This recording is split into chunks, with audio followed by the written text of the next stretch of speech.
গত 19/4/2024 রোজ রবিবার বিকাল 4 ঘটিকায় ক্রাইম বার্তা জেলা রিপোর্টার রোকসানা আক্তার মজুমদার গোপন সূত্রে জানতে পারে কুমিল্লা জেলার 14 থানার 1 নং কাশীনগর ইউনিয়ন আলিপুর পশ্চিমপাড়া সাকিনের 3 গাঙের মুখে প্রতিদিন রাত 9টা থেকে ভোর 4টা পর্যন্ত হয়ে ওঠে মাদক ও মাটি পাচারের স্বর্গরাজ্য।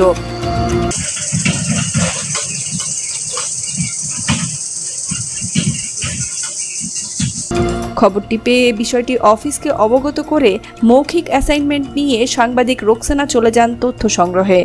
রোকসানা আক্তার মজুমদার ক্রাইম বার্তাকে জানান, এই মাদক ও মাটি কাটার তথ্য সংগ্রহের জন্য কাশীনগরের পাশে কয়েক ঘন্টা অপেক্ষা করি।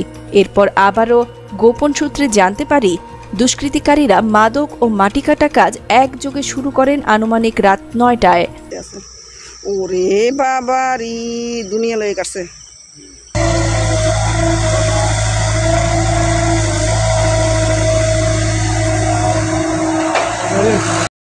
3 গাঙের মুখে গিয়ে পৌঁছায় রাত 10টায়।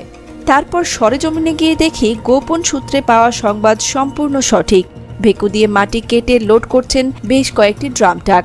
কয়েকটি ফুটেজ নেয়ার সাথে সাথে নেশাগ্রস্ত দুষ্কৃতিকারীরা আমাদের দেখা মাত্র আক্রমণ করেন। তাদের কাছে থাকা অস্ত্র ও বন্দুক দেখিয়ে mobile phone, camera, boom oh 1 ভরি ওজনের একটি সোনার চেইন ছিনিয়ে নেন।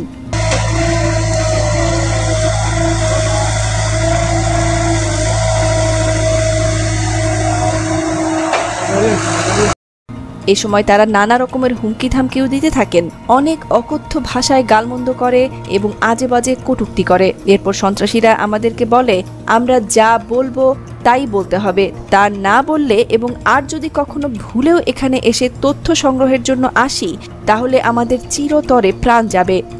পরে তারা কিছুক্ষণ একে অপরের সাথে সলা পরামর্শ করে আমাদের সামনে তাদের মোবাইল ফোনটির ক্যামেরা ধরেন, নানা রকম জিজ্ঞাসাবাদ করেন এবং আমি বিন্দুমাত্র বিচলিত না হয়ে সকল প্রশ্নের উত্তর দেই। কিন্তু তারা সুপরিকল্পিতভাবে নানা কথা এবং মোবাইল ফোনের মাধ্যমে আমাদের চাঁদাবাজ চিহ্নিত করার অপচেষ্টা চালায়। আমাদের গাড়িতে উঠে চলে আসতে বলে। আমরা প্রাথমিক পর্যায়ে নিজেদের প্রাণ রক্ষার্থে দ্রুত প্রস্থান করতে বাধ্য হই।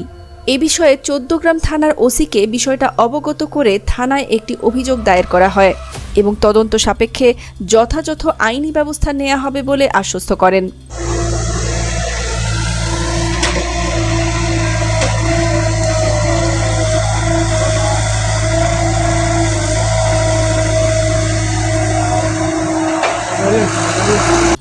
তথ্যচিত্রে রোকসানা আক্তার মজুমদার, কুমিল্লা ক্রাইম বার্তা।